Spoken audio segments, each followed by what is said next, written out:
할렐루야. 하나님의 큰 은혜가 저와 여러분과 있기 원하고 이 힘들고 어려운 때에 넉넉히 이겨내는 여러분들이 자랑스럽습니다.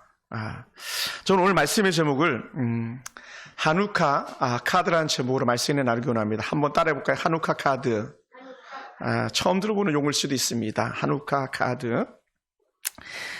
본문을 가만히 보다 보니까 예수님께서 한 겨울에 한 절기를 지키는 그런 겨울이었는데 그 절기가 뭐냐면 바로 수전절입니다. 수전절. 사실 이 수전절은 그렇게 우리에게 익숙한 절기가 아니에요. 우리가 흔히 한다면 뭡니까?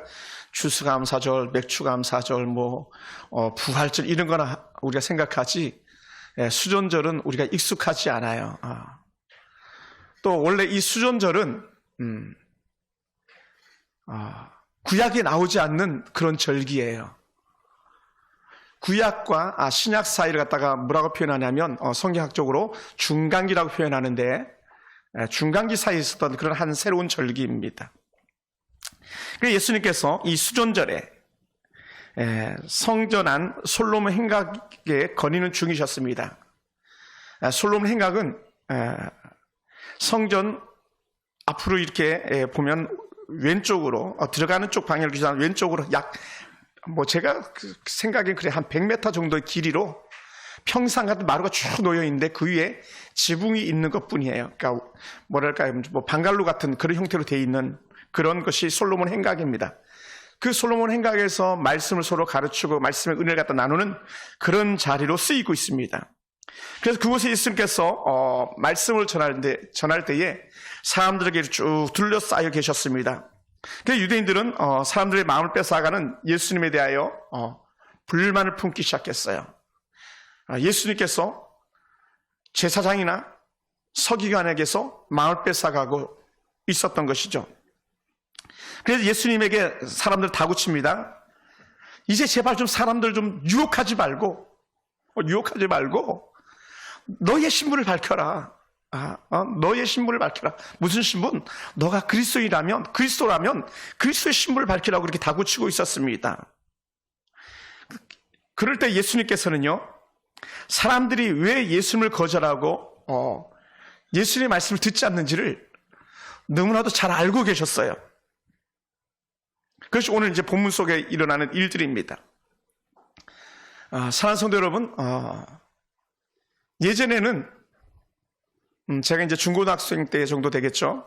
청년 때도 그런 일이 있습니다만은 12월 달만 되면 우리는 성탄 카드를 만든다고 정신이 없었어요. 그리고 혹 성탄절 카드를 만들다가 미처 못 보낸 사람이 있으면 연하장이라고 해가지고 또 1월 1일자로 맞는 그리고 또 연하카드를 보내기도 하는 그런 때가 있었습니다. 그래서 카드를 만들면서 카드를 누구에게 보낼까 막 그런 설렘들이 있었습니다. 저도 카드를 참 많이 만들어서 보냈었습니다. 또 카드를 보내면서 또 누구에게 줄까 고민하면서 또 오늘은 내가 또 누구에게 카드를 받을까 하는 그런 설렘도 있었죠. 그래서 예전에는 12월 24일 성탄절 예배 전날 꼭 뭘 했습니까? 2부 예배를 드렸잖아요. 그래서 발표를 그때 막 다 하고 그랬잖아요. 발표를 하고 나서 청년들 또 젊은 집사님들 모여가지고 또 막 파티도 하면서 또 레크레이션도 하고 그때 제일 많이 나왔던 게임이 믿음의 수왕 아브라함 7명의 아들이 있었답니다 하면서 그런 거 있잖아요. 왜? 그런 게임 하면서 막 수건 돌리기도 하고 등등 했던 그런 기억이 있습니다. 그러면서 새벽송을 돌고 돌아와가지고 뭐합니까? 그 다음에 자다가 깨어서 성탄절을 예배를 드리곤 하죠.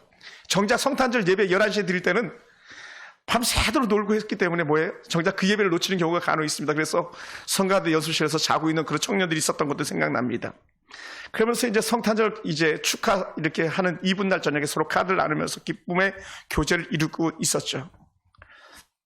그런데 여러분, 이런 카드를 주고받던 기원이 언제 시작되었을까라고 생각해 본 적이 없습니까? 사실 저도 오늘 이 설교를 준비하면서 한 번 더 생각해보는 그런 계기가 됐는데, 성탄절만 되면 또 거리에 이런 그 전등불이 막 반짝이고 거리를 환하게 비추는 그런 일들을 보게 되는데, 그럼 언제부터 성탄 티를 냈었을까라는 그런 생각도 우리가 해볼 수 있습니다. 그런데 유대인들에게 있어서는요, 수전절 즈음에 카드를 만들어가지고 서로 나누는 그런 일들이 있었습니다. 또 유대인들에게는 수전절 즈음에 온갖 것들을 만들어서 불을 밝히는 그런 일들이 있었습니다. 그래서 우리는 한번 이렇게 질문을 해봅니다.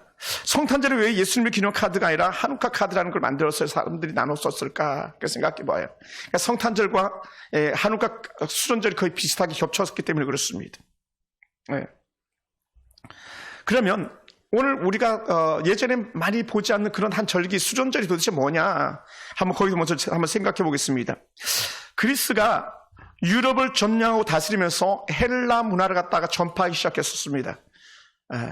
헬라 문화는 로맨이즘, 그러니까 로마가 전 세계를 지배하기 이전에 가장 강력했던 대제국이 스위스 그리스 제국입니다. 그리스 제국입니다. 그래서 이 그리스가 전 세계 유럽을 지배할 때에 당시 안티오쿠스 에파페네스라는 4세가 있었는데 이 사람이 주전 172년에 팔레스타인 지역을 점령해버리고 맙니다. 유대인 지역을 점령해요. 또 자신들이 정복한 유대인들에게 뭘 하냐면 헬라의 문화를 갖다가 전파하기 시작합니다. 헬레니즘 문화가 여기 이 문화를 말하는 거거든요. 그리고는 그들은 항상 점령하게 되면 뭘 앞세우자면 그들이 가지고 있는 신들을 앞세웁니다. 그리고 그들이 만든 신산을 갖다 곳곳에 세우는 것이 점령군들이 하는 일들이죠. 뭐 우리나라도 일제강점기에 신사라는 것들을 곳곳에 세웠잖아요. 일본 애들이. 지금 그것들이 뭐 흔적들이 남아있습니다. 어디 흔적감 남아있냐면 소록도에 가니까 그 신사의 흔적들을 일부를 안 없애는 건지 모르겠지만 이렇게 그냥 있더라고요. 간혹 그것을 볼 수 있습니다. 그러니 안티오쿠스 에피파네스 4세가 그렇게 정말 그 점령을 하고 난 이후에 예루살렘에 있는 성전을 갖다가 폐쇄하기 시작했습니다. 그래서 그렇게 신성시되던 성전에서 제대로 된 제사를 드리지 못하게 막았어요. 더 나아가서 폐쇄된 성전 안에 무엇을 새롭게 장을 열었냐면 거기다가 우리가 잘 아는 그리스 신화에 나오는 제우스 신상을 갖다가 그곳에 세우고 제우스 신상을 세워놓은 그 자리에다 그들의 제단을 만들었다는 겁니다. 그리고 어떻게 돼요? 하나님을 섬기는 거룩한 성전을 갖다가 제우스 신을 섬기는 신상과 그런 제단을 통해서 그들이 제사하게 했다는 것이죠. 그러니 이런 일을 당하는 유대인들이 얼마나 수치스러웠겠습니까? 참 마음 아픈 일입니다. 더 나아가서 당시에 이 안티오쿠스가 팔레스타인 지역을 점령할 때에 아주 작전을 잘 짰는데 어떤 작전을 짰냐면 유대인들을 가만히 관찰해 보니까 어떤 날은 아무 일도 하지 않고 한 곳에만 집중하는 걸 보았습니다. 그게 뭐냐면 어떤 날이었을까요? 바로 안식일. 우리로 말하면 주일이죠. 그들이 안식일에는 하나님에게 집중하지 아무 일도 하지 않더라는 거예요. 하다못해 군인들조차도 뭐 했겠어요? 예비하는 데 집중했을 거라는 겁니다. 그러다 보니까 이 안티오쿠스가 맞아 저 팔레스타인 점령하려면 안식일날 점령하자 해가지고 안식일날 쳐들어가가지고 정말로 팔레스타인 지역을 완전히 점령해버리고 말았습니다. 그리고는 이 점령군들이 생명같이 여기는 안식일을 지키지 못하도록 강력하게 그들을 통제하기 시작했습니다. 여러분, 유대인들은요 안식일을 지키지 않으면요 돌로 쳐 죽여야 했습니다. 이게 신명기에 나오는 율법이에요. 그래서 안식일날 나무하러 갔다가 돌에 맞아 죽은 그런 사람들도 있잖아요.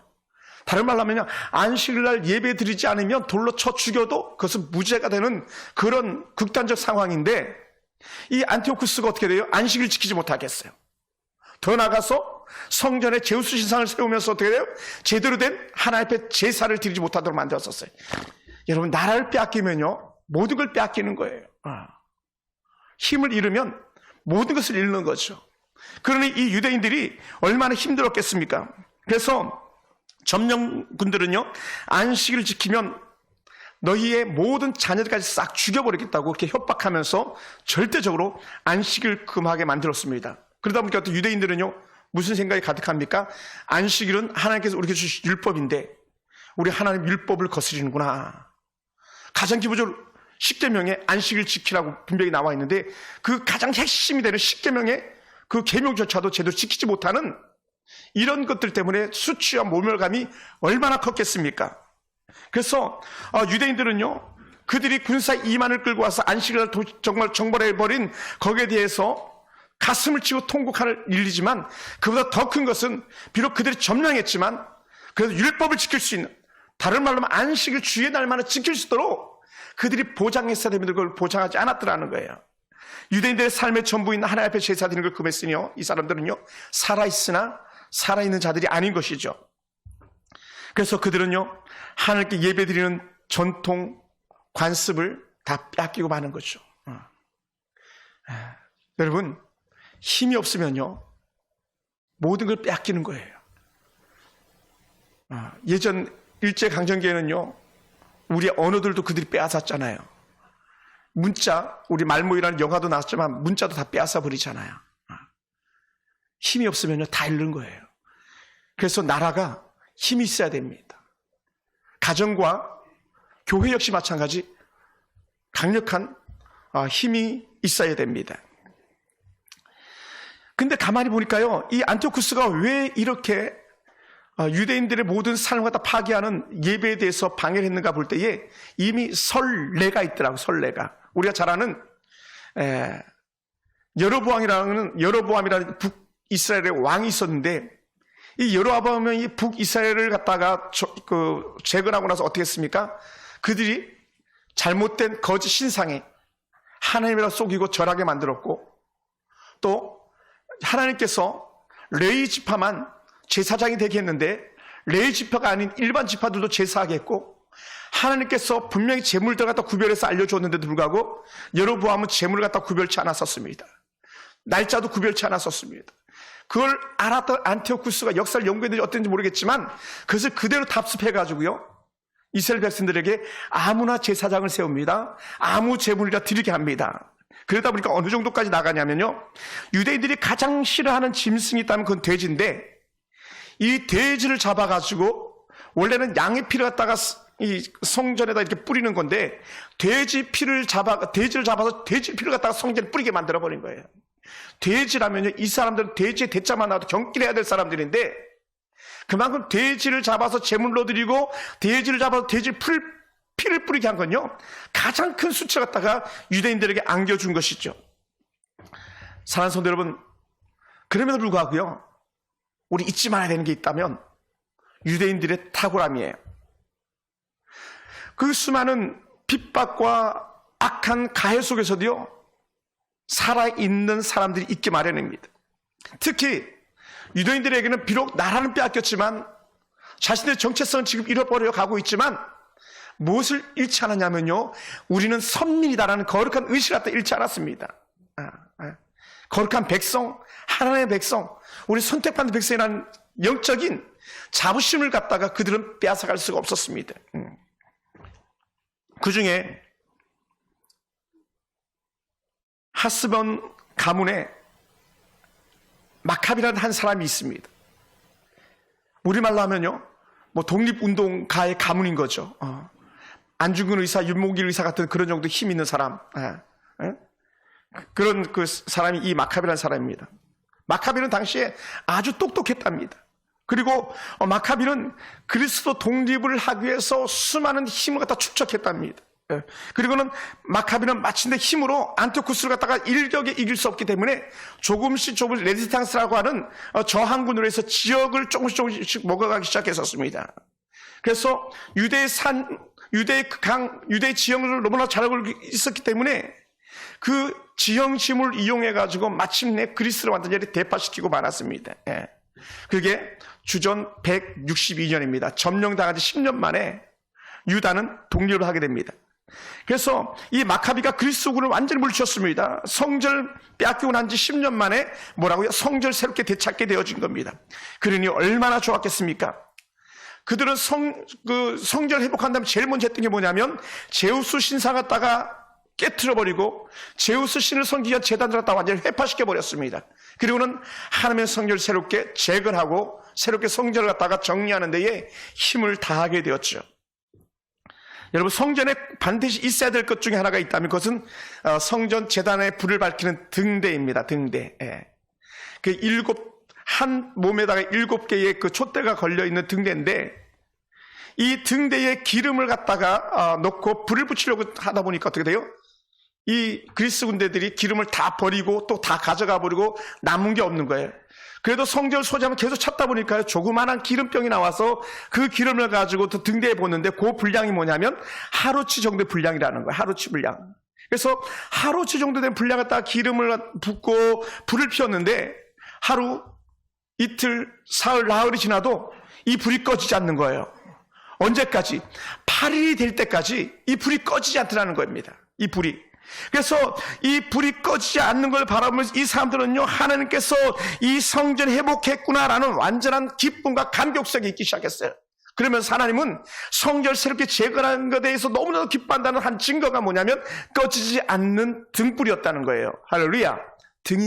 불이 꺼지지 않은 거예요. 이거 어떻게 됩니까? 신약과 구약 중간기 속에서도 여전히 하나님은 일하고 계셨던 것을 이 마카비와 그 당시 유대 사람들이 경험하게 되는 거죠.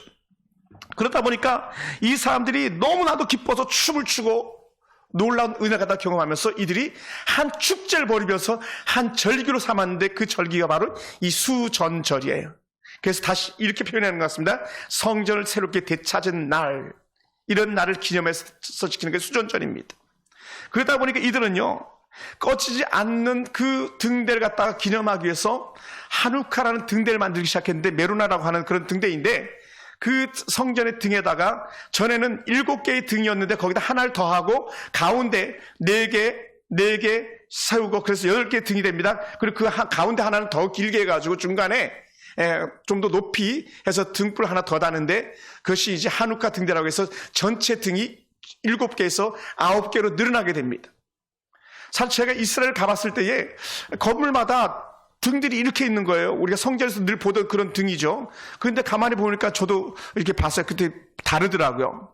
그리고 그 중에 하나가 뿌쭉 튀어나와 있는 그런 등이 있었습니다.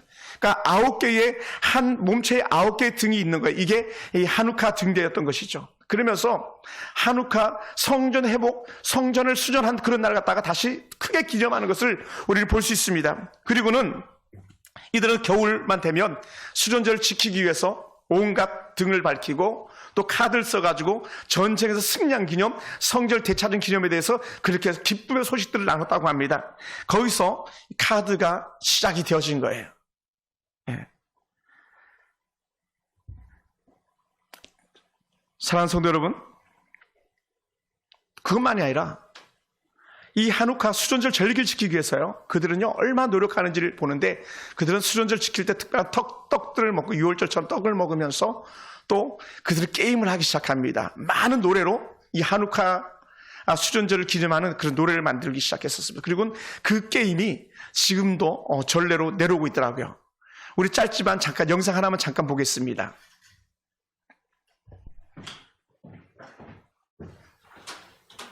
Did you know that the only place that Hanukkah is mentioned in the entire Bible is in the New Testament? Most would think that it's talked about in the Old Testament because they associate Hanukkah as a Jewish holiday. But the reality is, beloved one, the only place it's mentioned is in the Gospel of John, chapter 10, verse 22.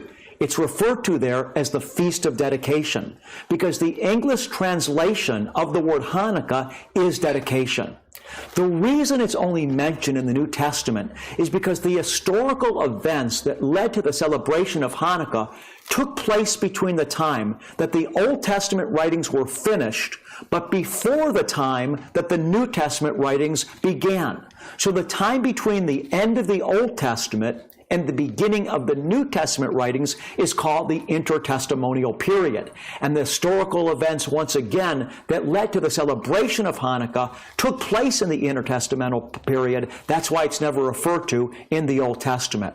What happened was, although Jewish people were living in the land of Israel, they were being subject to the Greco-Assyrian government. And the Jewish people living in the land of Israel got so fed up with being subject to and oppressed by the Greco-Assyrians that they revolted.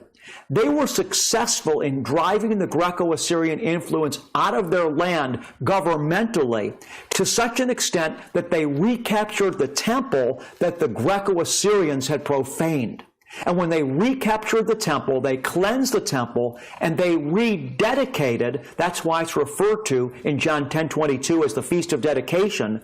They rededicated the temple back to the God of Israel. And one of the things that they did was they lit the oil in the menorah, the holy menorah.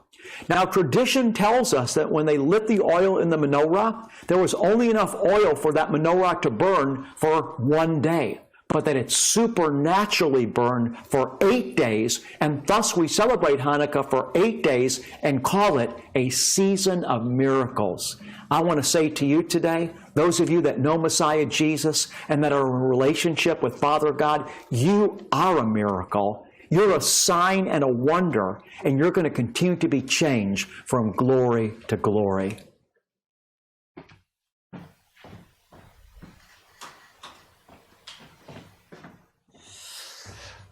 우리나라도 매년 8월 15일이 되면 독립기념일을 해서 광복절로 우리가 지키고 있잖아요. 그죠? 참 놀랍잖아요.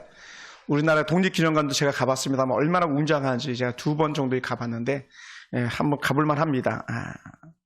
근데 사랑하는 성도 여러분, 우리가 문제시해야 될 것이 하나가 있는데 뭐냐면 중요한 게 한우카 카드에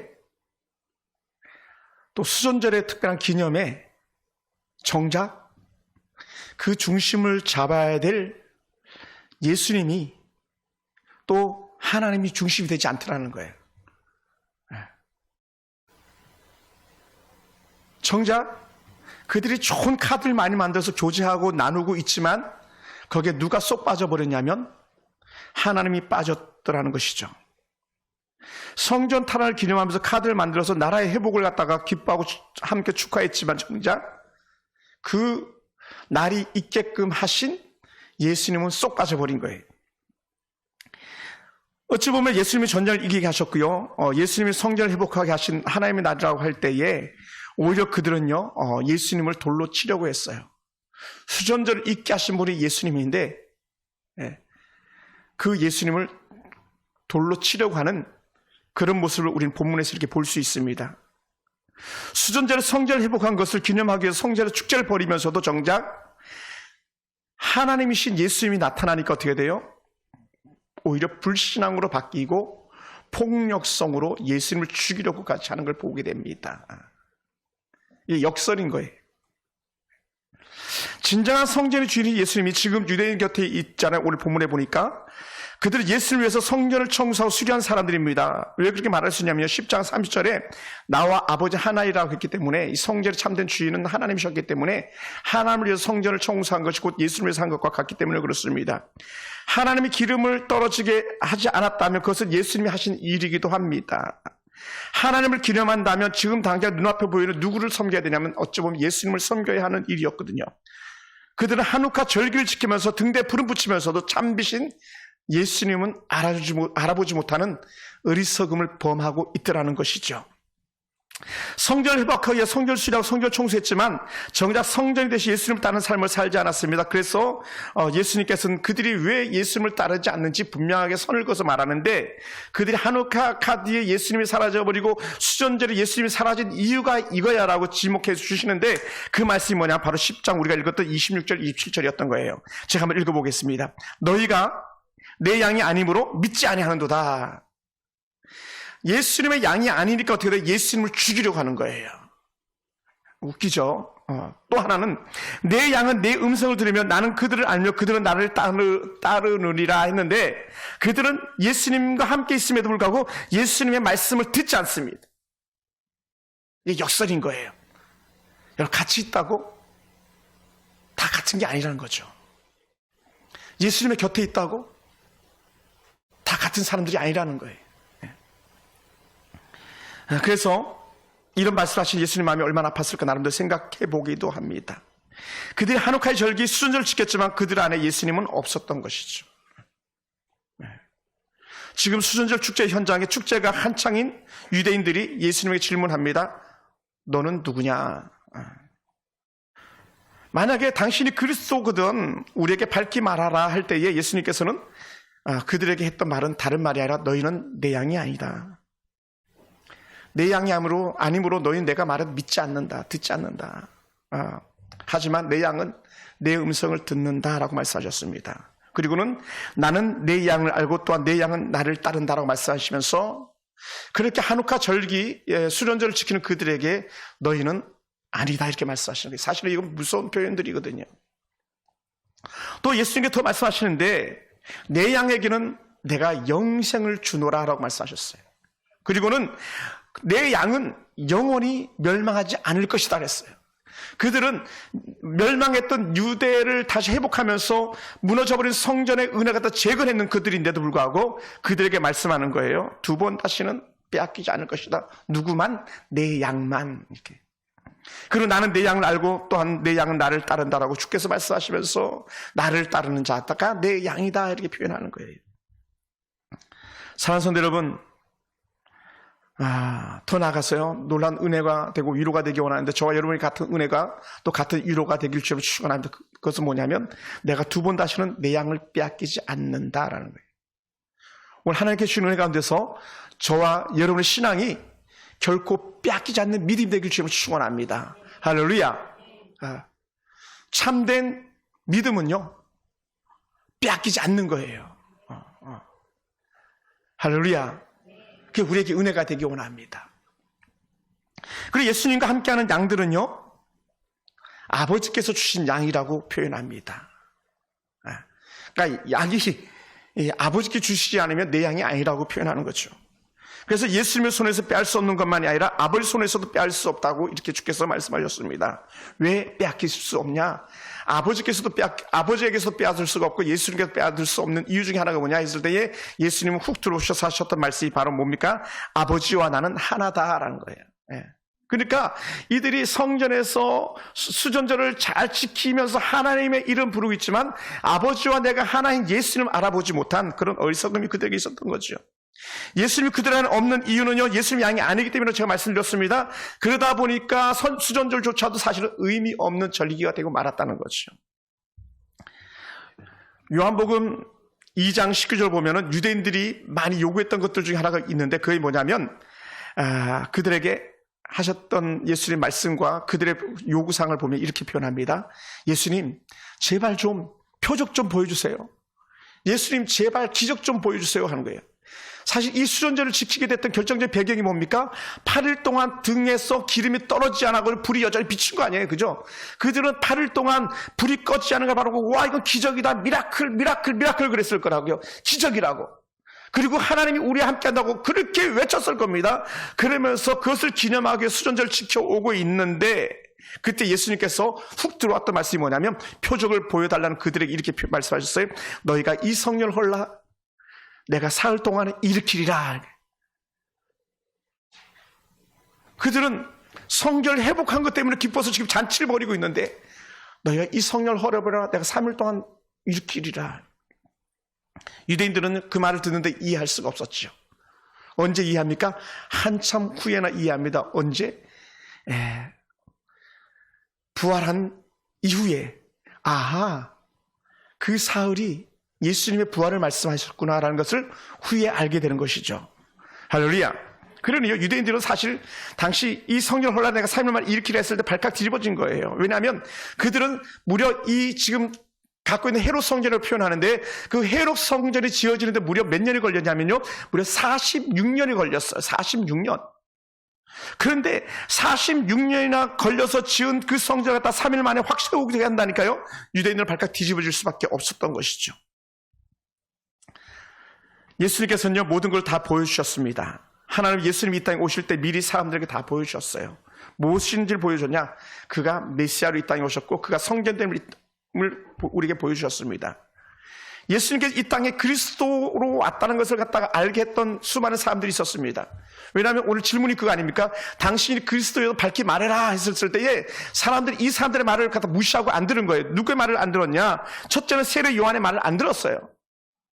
세례 요한이 메시아가 왔으면 그렇게 외쳤거든요. 두 번째는 세례 요한의 아버지 샤가라가 이미 예수님이 오실 것을 확실히 알았어요. 그의 부인이 알았습니다. 그럼에도 불구하고요, 누구요? 샤가랴나 엘리사벳의 말을 듣지 않은 것이죠. 더 나아가서 이스라엘 오랜 위로를 기다리면서 메시아를 기다렸던 그런 한 어른이 계신데 그분이 누구냐면 노인 시몬입니다. 시몬은 의롭고 경건한 사람이었는데 이스라엘 위로를 기다렸던 그런 사람인데 예수님 오셨을 때 예수님을 알아보았거든요. 그리고 말했을 거란 겁니다. 또 마지막 한 사람 더 언급한다면요, 바누의 딸 안나라고 있습니다. 아셀지파 바누의 딸 안나라는 한 할머니가 계셨는데 84세가 되는 혹은 과부되지 84년이 되는 이런 노인이 예수님 오실 때까지 그의 생명을 연장하면서 예수님이 오심을 알아보았다는 거예요. 사랑하는 성도 여러분, 오늘 우리는 세례 요한이나 샤가랴나 엘리사벳이나 혹은 시몬이나 안나가 말하지 않아도 오늘 여러분이 예수 그리스도 오심에 대한 증인인 줄로 믿습니다. 할렐루야. 그런데 사람들은 어떻습니까? 말해도 듣지 않더라는 거죠. 여러분의 형제들에게, 여러분의 자녀들에게, 주변 이웃에게 말해도 듣지 않더라는 거예요. 그러니 듣지 않는 이유가 뭡니까? 그들은 우리의 양이 아닌 거죠. 버리운 자, 유기된 자라는 거예요. 불행이죠. 제가 교회를 개척하고 나서 우리가 서터들 했던 것 중에 하나가 뭐냐면 우리는 한 가족입니다라는 제목으로 성경 공부를 했던 그런 적이 있었습니다. 그러면서 하늘 가족이라고 했었어요. 같이 있지만 가족이 아닌 이방인들도 있더라는 거예요. 사실 제가 지난 3일 동안 천마산 기도원에서 기도하면서 마음에 슬펐던 것들 중에 하나가 뭐였냐면 가족인 줄 알았더니 가족들이 아니었구나, 이걸 느낄 때 참 마음이 많이 아팠었어요. 가족은요, 칼로 물을 베듯이 베어지는 게 가족이거든요. 칼로 물을 써는 게 가족이 아니에요. 예수님과 함께하는 진정한 하나님의 빛된 사람들은요, 그 어떤 환난과 풍파가 온다 할지라도 주의 길을 벗어나지 않는 게 주의 양인 것이죠. 할렐루야. 우리 그걸 빼앗겨서는 안 돼요. 한우카 카드, 수전제를 기념하면서 카드를 만들었지만 그것을 기쁨으로 나눴지만 그 안에 예수님이 없었다면 그 수전제는 의미가 없는 거예요. 예수님께 절기를 갖다 함부로 여기시지 않는 분인 것만 확신합니다. 왜냐하면 수전절에 성전에 올라가셨기 때문에, 어려서부터 성전에 올라가던 그런 절기에 따라 올라가던 그런 영적인 경험이 예수님이 충분히 있었기 때문에 우리는 어느 절기 하나 무시할 수가 없습니다. 함부로 할 수 없습니다. 그래서 누구는 무시하고 누구는 함부로 할 수 있어요? 하나님이 자녀가 아닌 자들은 그걸 함부로 할 수 있는 거예요.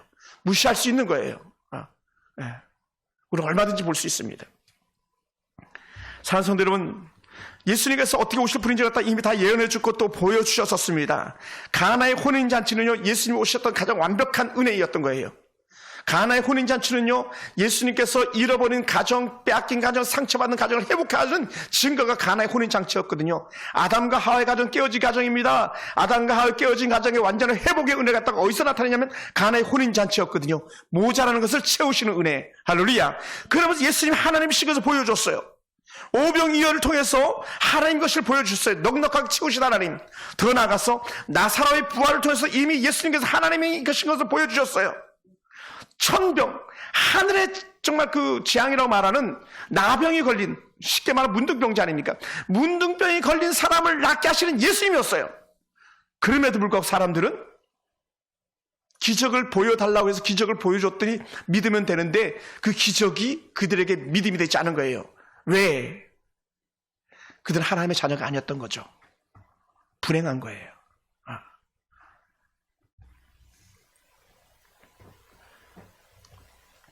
사람들은요, 보여주면 믿을 것 같잖아요.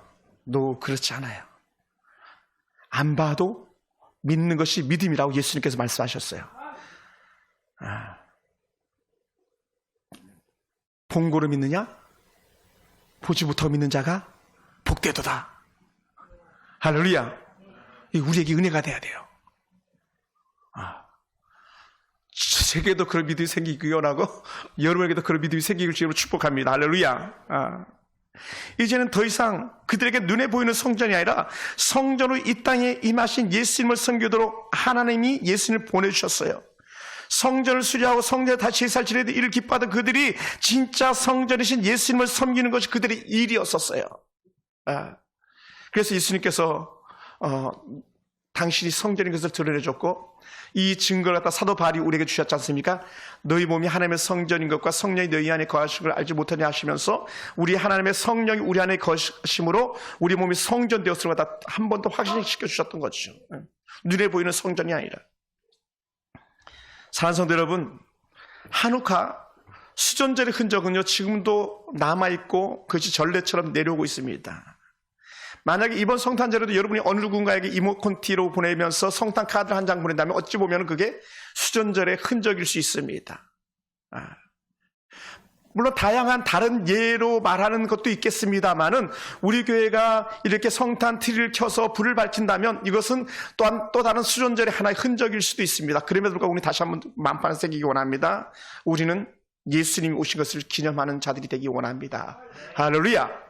할렐루야. 어떤 특별한 절기 중심에는 항상 우리 하나님의 계심을 우리 만판에 새길 수 있는 그런 은혜가 있기 원합니다.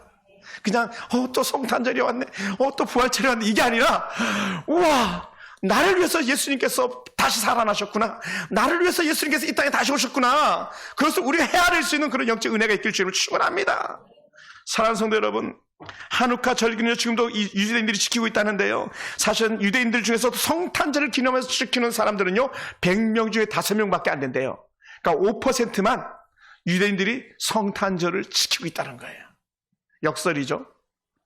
나머지 95%는 성탄절을 지키지 않습니다.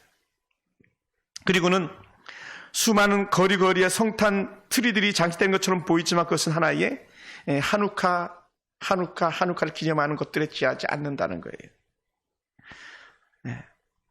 소수만 성탄절을 지킵니다. 그러다 보니까 어떻게 돼요? 이 유대인들에게 예수님이 없는 성전 회복이나 예수님이 없는 예배나 예수님이 없는 한우카 카드는 의미가 없다는 거예요. 예수님 없는 빛의 축제 역시 마찬가지 의미가 없는 것이죠. 사랑하는 성도 여러분, 저와 여러분의 모든 삶 속에도요 예수님이 안 계시면 아무런 의미가 없어요. 더 나아가서 저 같은 목사는요 여러분이 계시면 제가 있을 존재의 가치, 존재의 이유가 되는데 여러분이 계시지 않으면요 제가 가지고 있는 어떤 영적 직함들 아무런 의미가 없어요. 제게 여러분은 전부이기 때문에 그렇습니다. 예수님은 내 양이라고 말씀하셨던 그 양들의 전부셨던 거예요. 그들의 전부셨기 때문에 예수님께서 기꺼이 양들 위해서 뭐라고요? 목숨을 버리노라. 아멘. 할렐루야. 이게 은혜인 거예요. 이게 은혜예요. 가족은요 자식을 위해서 마땅히 부모는 목숨을 버릴 수 있는 것처럼 가족은요 가족을 위해서 모든 것을 버릴 수 있는 거예요. 그리고 더 나아가서 모든 것을 줄 수 있는 겁니다. 우리는 주의 양입니다. 아멘. 그러면요 우리는 예수님에서 모든 걸 할 수 있는 거예요. 예수님이 중심이 아닌 독립전사 마카비를 기념하는 촛불 의미가 없습니다. 예수님이 아닌 마카비를 기념하는 어떤 카드, 축하 카드 어찌 보면 의미가 없습니다. 왜요? 언제든지 예수님이 그 안에 계셔야 되기 때문에 그렇습니다. 할렐루야. 예수님이 그 안에 계셔야 되기 때문에. 여러분 우리나라를 위해서 많이 기도하셔야 됩니다. 저는요 가끔 뉴스를 볼 때마다 정말 슬픈 것 중에 하나가 뭐냐면 여당에는 어떤 대통령의 사진이 걸려있는데 야당엔 걸려있지 않고 야당에는 어떤 대통령 사진이 걸려있는데 여당엔 걸려있지 않고 이거 되게 수치스러운 거예요. 여당의 대통령도 대통령이고 야당의 대통령도 대통령이었던 거거든요. 나라의 정체성이 무너져 버리는 거죠. 현재 좌파 정권은 이승만 대통령의 정통성을 갖다 무시하잖아요. 그리고 이승만 대통령 영정사진은 그들에게 걸려있지 않을 겁니다. 당연히 박정희 대통령 사진도 걸려있지 않고. 반면에 이 야당은 어떤지 모르겠어요. 그대 당사에 당 총재 자리에 고인이 된 노무현 대통령이나 현직 대통령 문재인 대통령의 사진이 걸려있는지 모르겠습니다. 정통성을 부인하는 건요 그 민족의 비극인 거죠. 그들이 아무리 수전절을 지켜도 예수님이 그 중심을 차지하지 않는다면 그것은 그 백성들에겐 비극인 거예요. 그러다 보니 어찌 되었습니까? 예수님과 함께 했던 그 이후에 불과 약 30년, 길게는 40년 후에 결국은 그들이 자랑스럽게 내세웠던 헤롯 성전은요, 돌 하나도 돌 위에 남지 않는 예언대로 사라져버리고 통곡의 벽 약간만 성전 주변을 둘렀던 담벼락만 남아가지고 통곡의 벽이라고 이름해서 거기서 대성 통곡해보지만 어떠합니까?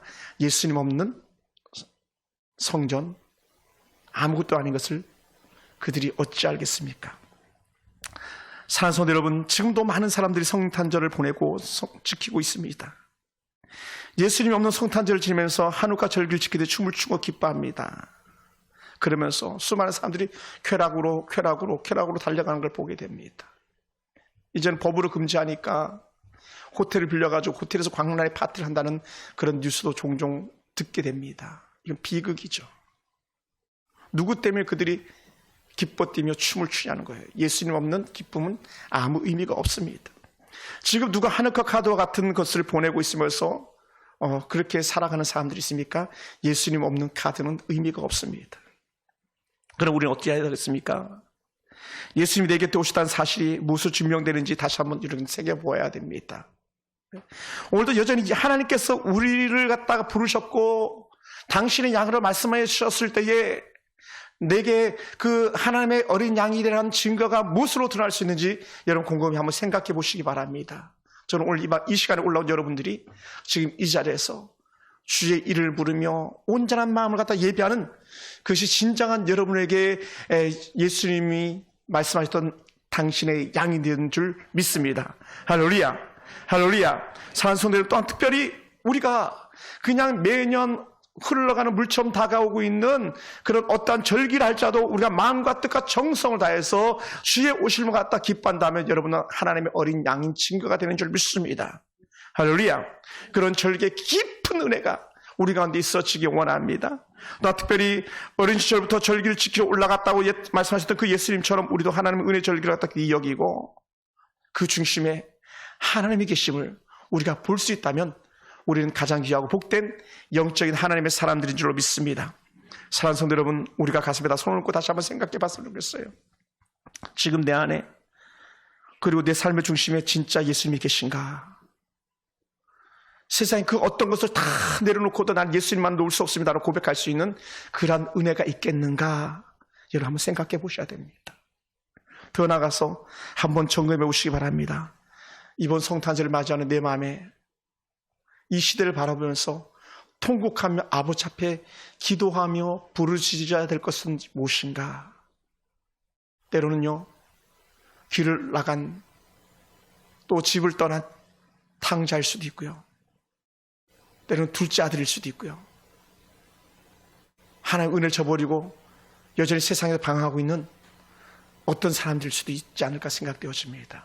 저는 이번 성탄절에 다시 한번 하나님의 깊은 은혜를 경험하기 원하고 하나님의 은혜 밖에 머물러고 있는 그 어떤 자들에게 목동이 예수 나신 것을 전해주었던 것처럼 그럼에도 불구하고 예수님은 이 땅의 주인이셔, 예수님은 이 땅의 주인이셔라고 말할 수 있는 영적인 복음 전하는 용사가 되길 주로 축원합니다. 사랑하는 성도 여러분, 지금도 여전히 예수님은 내 곁에 계시고 저와 여러분과 함께하고 계실 줄로 믿습니다. 이 신앙의 고백을 우리가 결코 빼앗기지 않기 바라고 때로는 불이 꺼지는 한에 있더라도 내 안에 예수님 빼앗기지 않는 그런 멋진 성도 되기를 주님의 이름으로 축원합니다. 할렐루야.